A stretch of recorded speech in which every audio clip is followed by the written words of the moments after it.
uh, volume thing. I don't know if that'll play the same through the presentation, but it should work.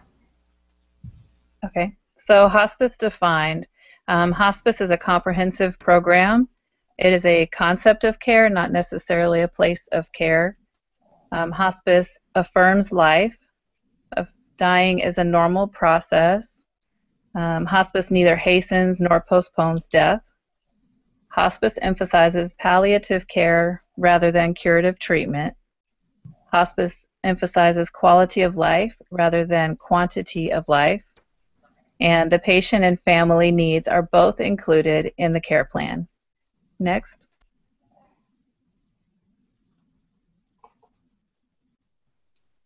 Hospice care is focusing on caring, not curing. In most cases, care is provided in the patient's home.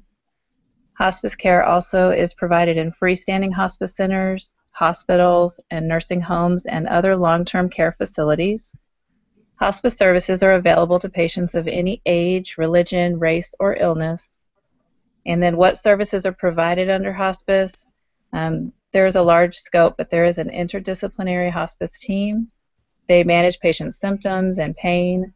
They assist the patient with emotional, psychosocial, and spiritual aspects of dying.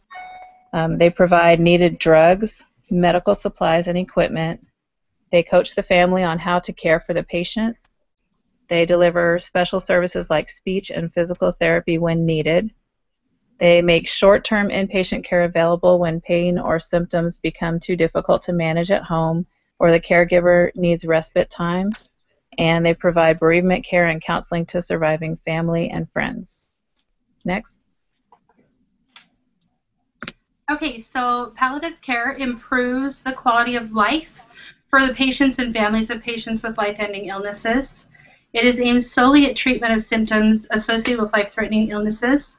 And I added some examples in because I have actually done this with my mother-in-law as we watched her pass away from cancer. And part of that is to provide morphine to control their pain. And it also helps with arranging for their appropriate religious counsels as they come to the end for the patient with them and their family. Next. On the history of hospice care, the term hospice was first used in medieval times. It was a shelter for people who were tired or sick and who needed to take a rest while they were traveling. And in 1948, physician Dame Cicely Saunders started working with the terminally ill and later created the first modern hospice in London called St. Christopher's Hospice in 1967. The National Hospice and Palliative Care Organization was founded in 1978 as the National Hospice Organization. The organization did later change its name in February 2000 to include the palliative care. Next.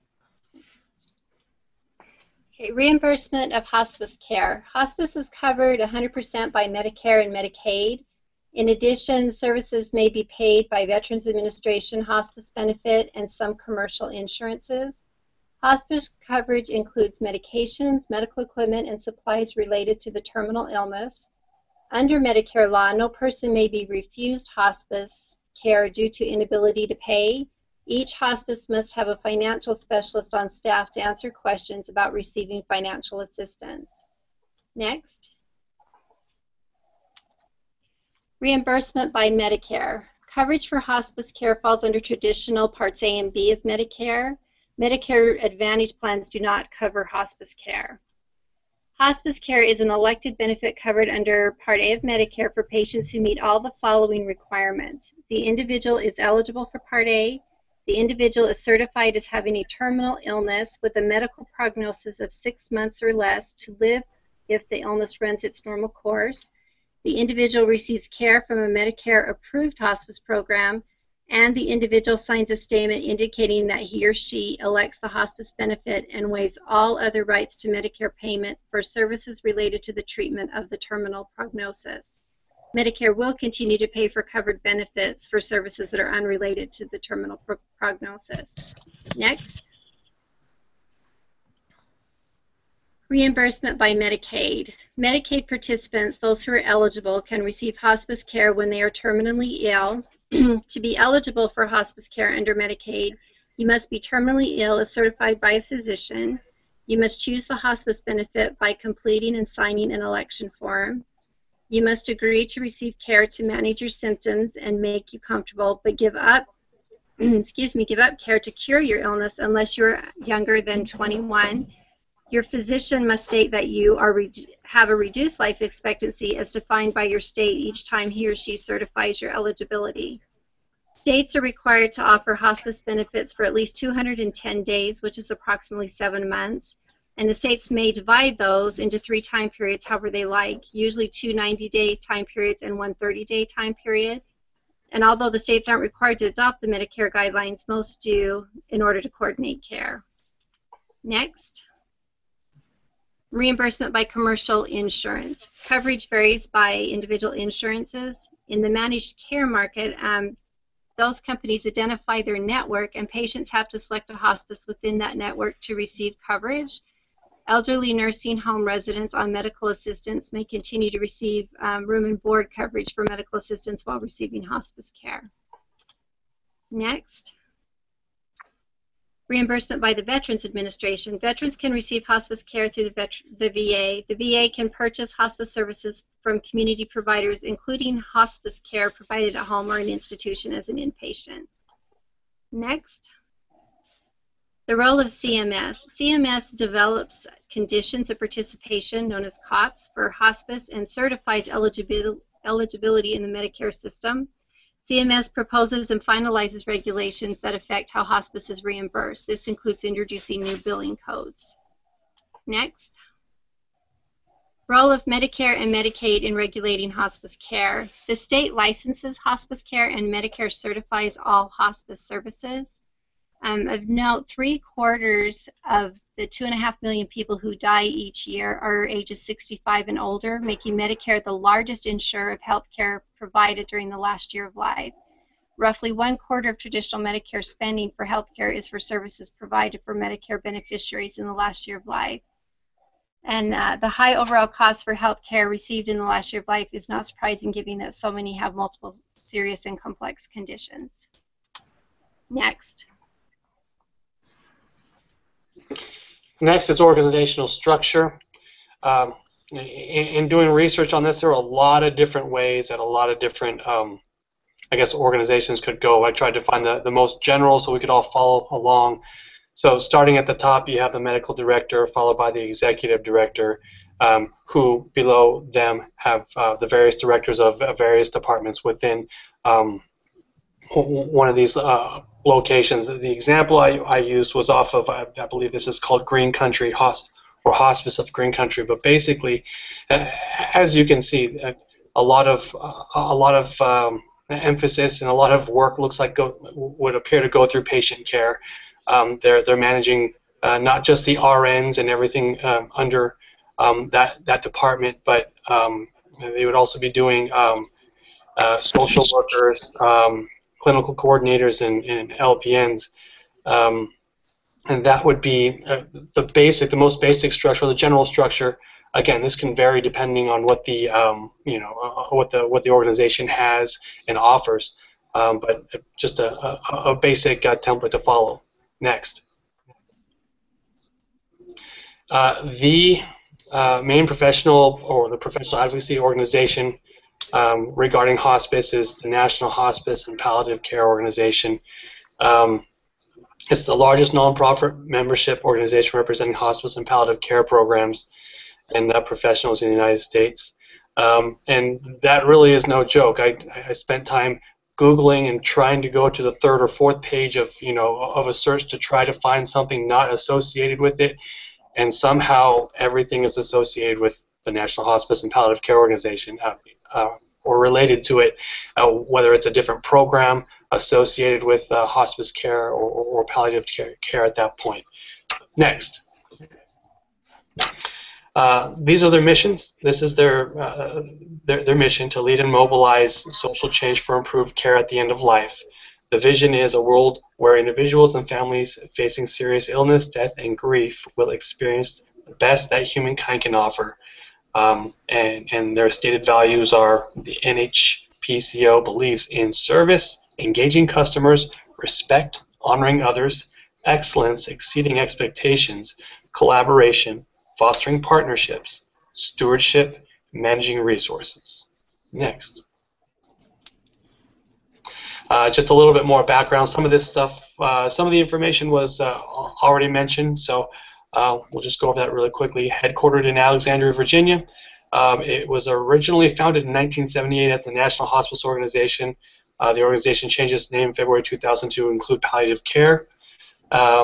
They advocate through public and professional educational programs and materials to enhance understanding and availability of hospice and palliative care. Meetings and symposium on emerging issues. They advocate through providing technical information, technical or informational resources to its members, conducting research, monitoring congressional and regulatory activities, and working closely with other organizations that share an interest in end-of-life care. Next.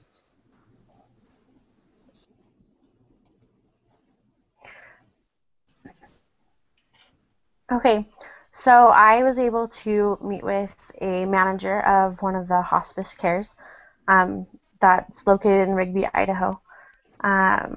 So Solace Hospice Care is what it's called.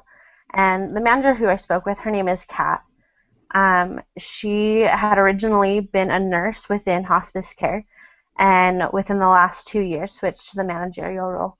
So I asked her about what some of the differences and challenges are in working with hospice care compared to that of traditional nursing care.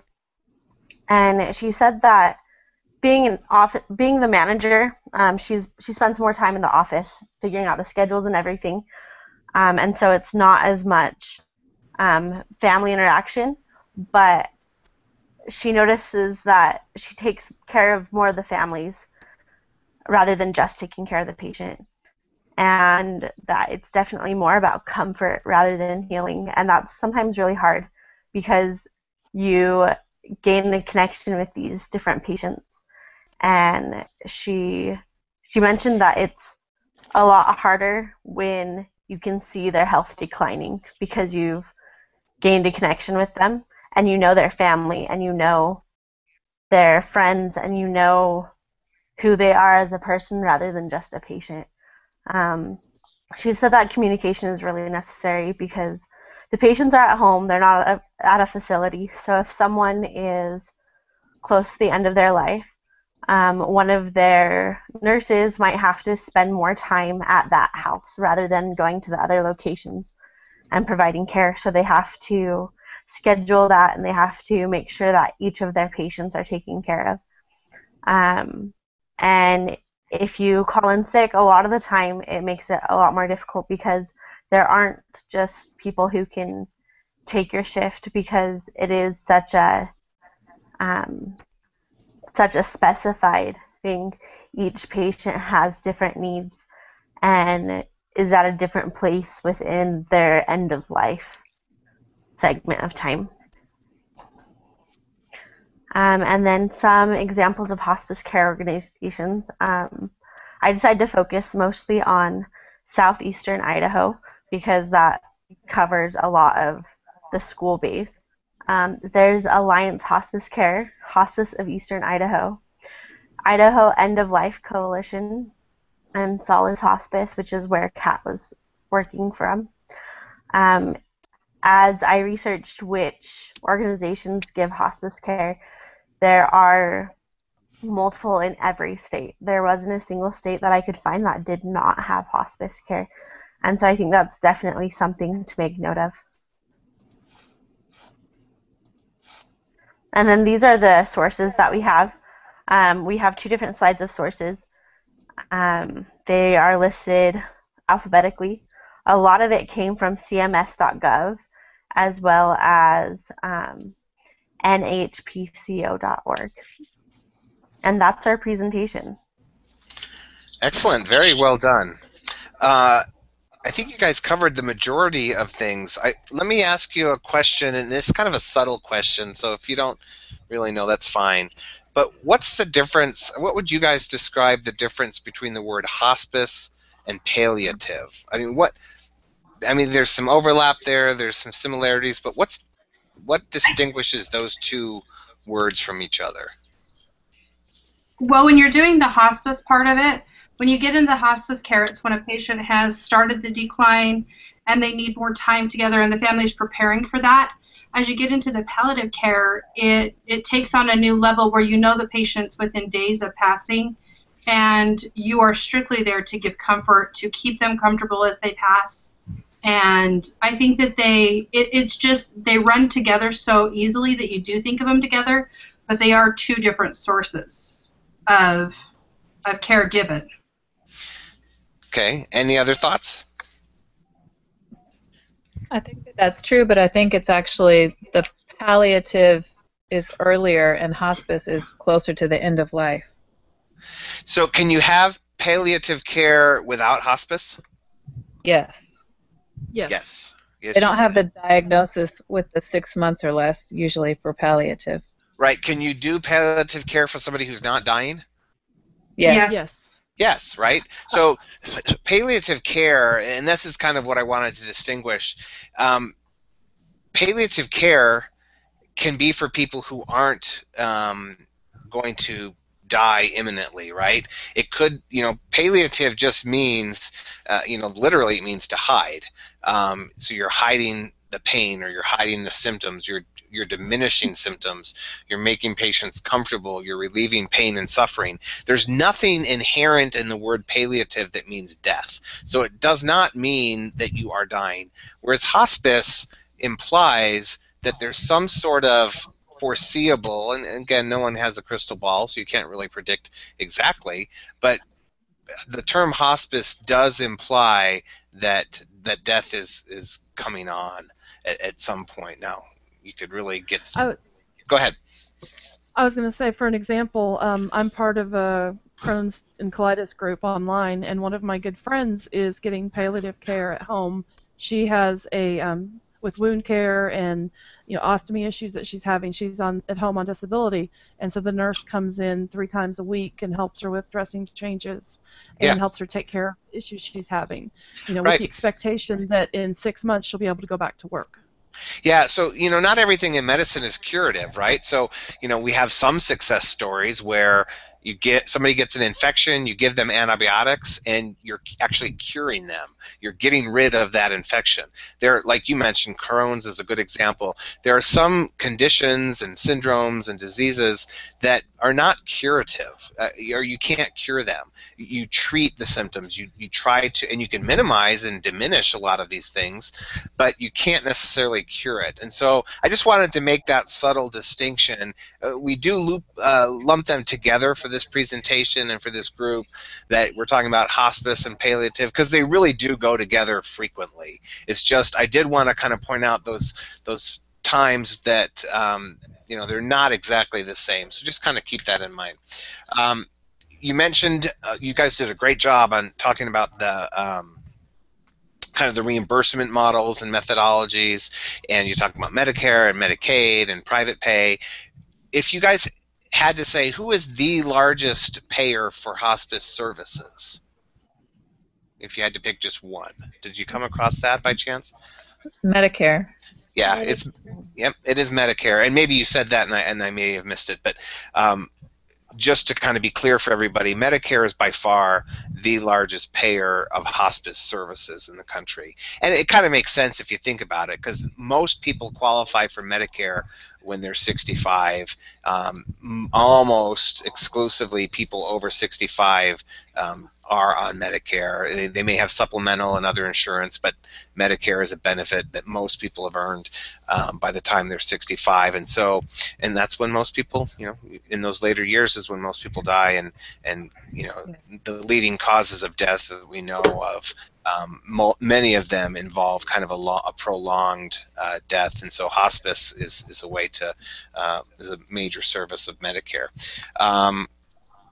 And then we talked strictly about what somebody had to do to qualify for hospice. And so now these are kind of qualifying criteria set up by Medicare, right?